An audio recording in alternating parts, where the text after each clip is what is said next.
The Urantia book is about origins, history, and destiny. And the destiny is something that is a revelation to us that has never been presented on this planet before this book. Now, I'm going to read, we're looking at page 245, The Mighty Messengers. Now, this is a revelation of our destiny, one possible potential that we can choose as part of our destiny or grow into, let's say.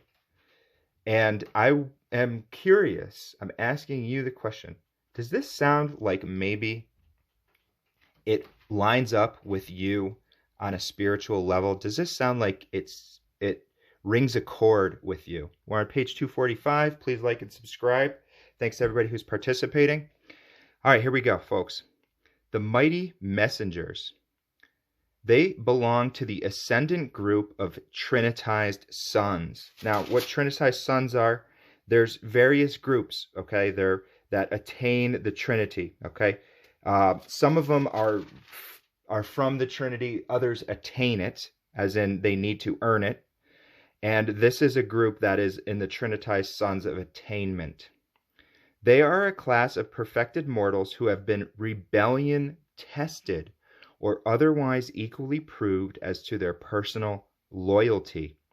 All have passed through some definite test of universe allegiance.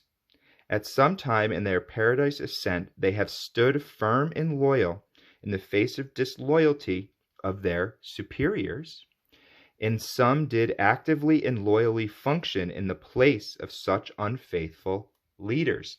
So if you're familiar with the rebellion on this planet, you wouldn't know that you would think it's just status quo. And many who haven't read this book believe that it's natural for a planet to have wars and for them to be killing each other in the streets and stabbing each other in the backs to rise up the corporate ladder. And that's just part of survival of the fittest. But if you read the Urantia book, you will see that this is a product of a world that is backwards. A world where the early spiritual leaders rebelled and they taught a philosophy of selfish, self-serving, do what you can for yourself rather than a service motive and a spiritual family, a liberty that is synonymous with God. They taught a unbridled personal liberty. So we are literally living in a rebellious, backwards planet, and you can see examples of it every single time that you want to look at the collective conscious. Now, is there good things happening? Yes, there's many spiritual beings. There's people that are learning to become spiritual. There's so many glimmers. So it's not just saying that everything that happens here. But if you look at the world system of things, it is set up on evil. We've been killing each other in the streets for 1,000,000 years. And it's not normal, right? But if you're here through all this, and you're saying, geez, I'm going to click on that video about God in the Urantia book, you are literally being rebellion tested, right? The rebellion is happening right here, and you are standing loyal.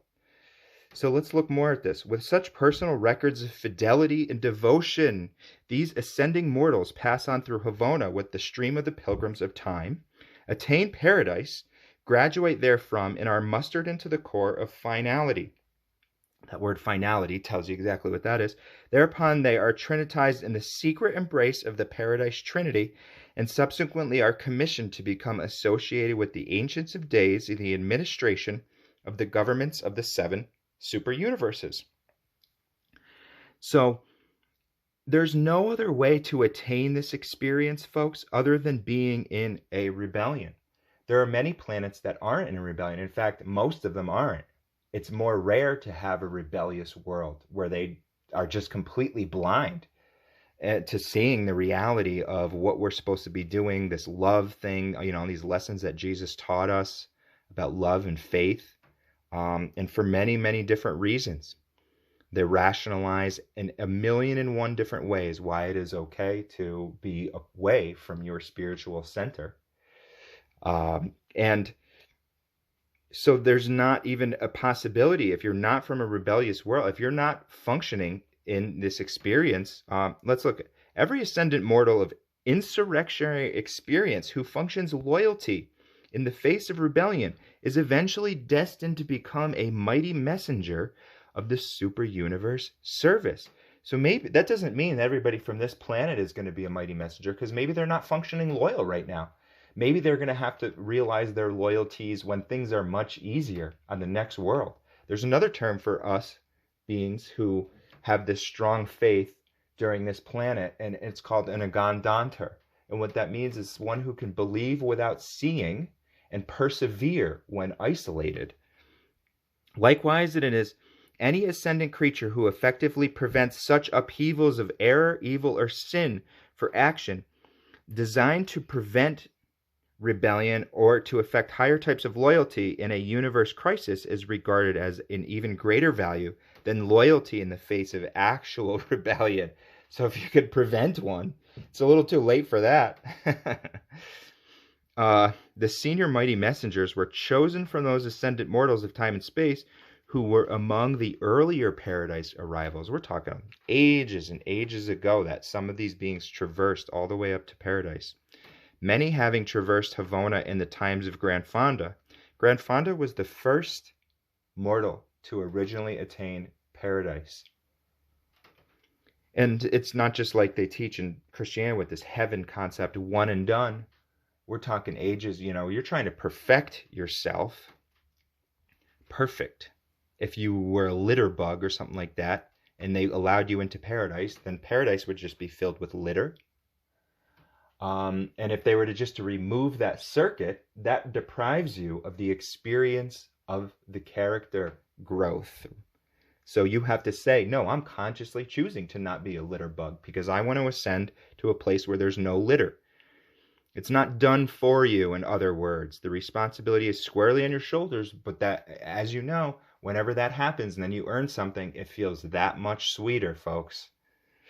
But the first trinitizing of mighty messengers was not effected until the candidate corps contained representatives from each of the 7 super universes. And the last group of this order to qualify in paradise embraced ascendant pilgrims from the local universe of Nebadon. So we have some representatives up there. Our local universe is representing. Mighty messengers are embraced by the Paradise Trinity in classes of 700,000, 100,000 for assignment to each super universe. So then they go back to the super universes. Almost 1 trillion mighty messengers commissioned on Uversa, and there's every reason to believe that the number serving in each of these 7 super universes is exactly the same. Wow, trillions. I am a mighty messenger.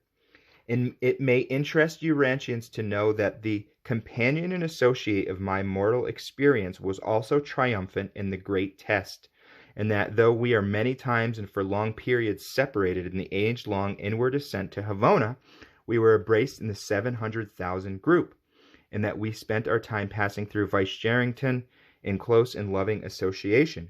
We were finally commissioned and together assigned to the Uversa of Orvantan, and we are often dispatched in company for the execution of assignment requiring the services of 2 mighty messengers. So he's talking about a soulmate here, folks. He or she. So they actually were together during their initial planet, but then many times they were separated, and that didn't matter to them because at that point they were.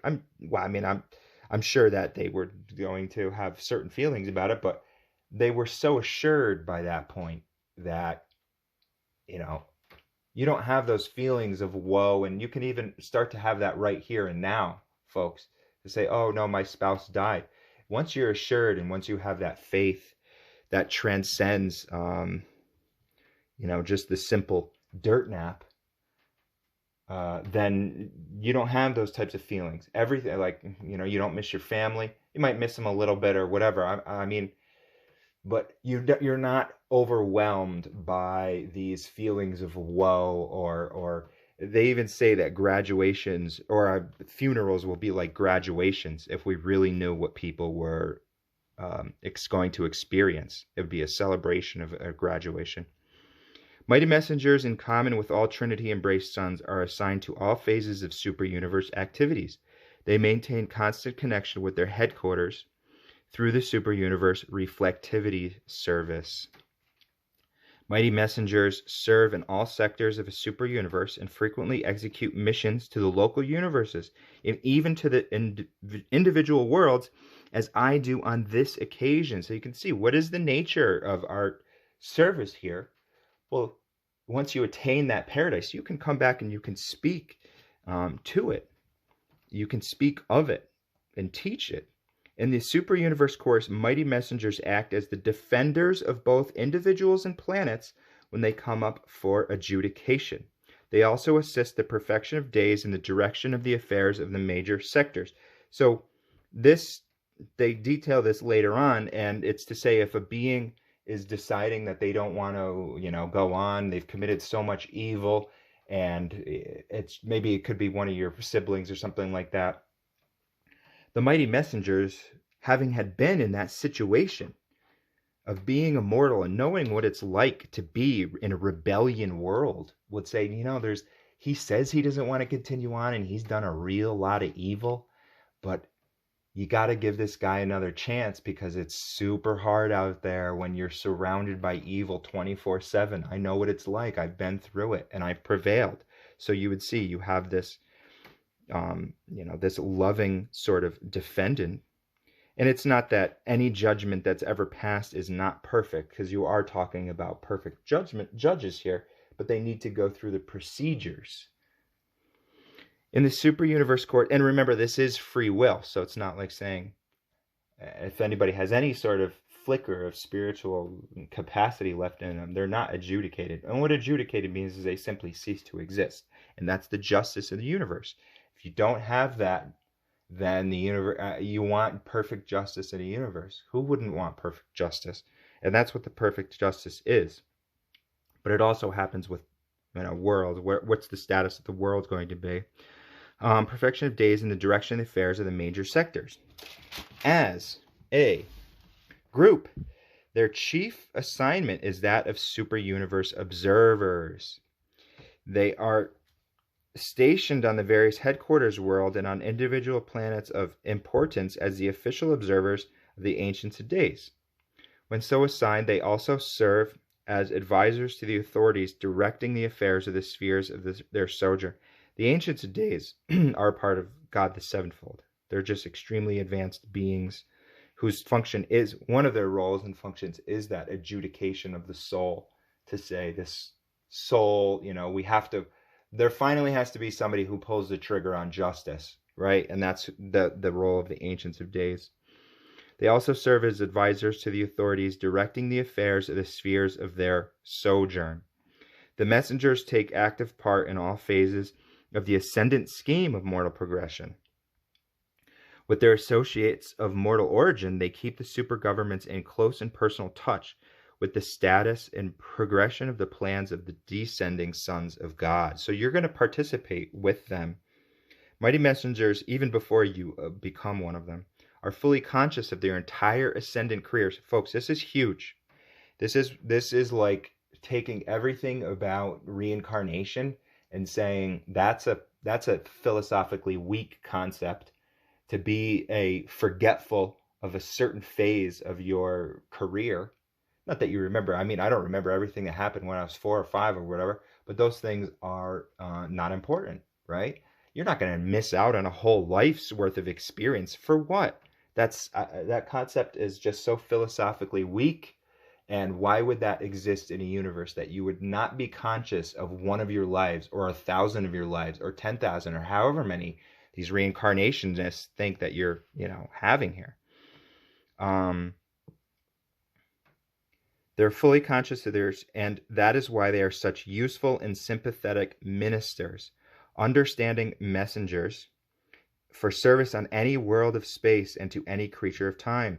As soon as you are delivered from the flesh, you will communicate freely and understandingly with us, since we spring from all the races of evolutionary worlds of space. That is, from those mortal races that are indwelt by, subsequently fused with, thought adjusters.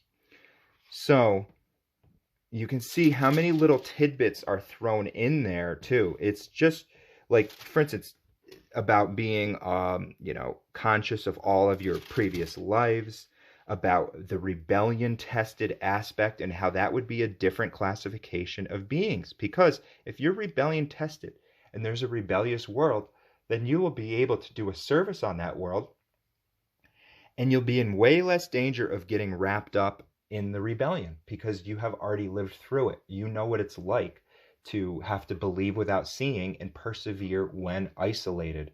So this feels very solid to me as far as what my destiny might be in the super universe, because I understand what it's like to be, functioning in the face of a rebellion. So, but there's other options too, as they teach. Those high in authority, that's beings of mortal origin. And then those without name and number, also beings of mortal origin. So it might not exactly be what your destiny is. But thanks for checking out the video, folks. Please like and subscribe, and we'll see you next time.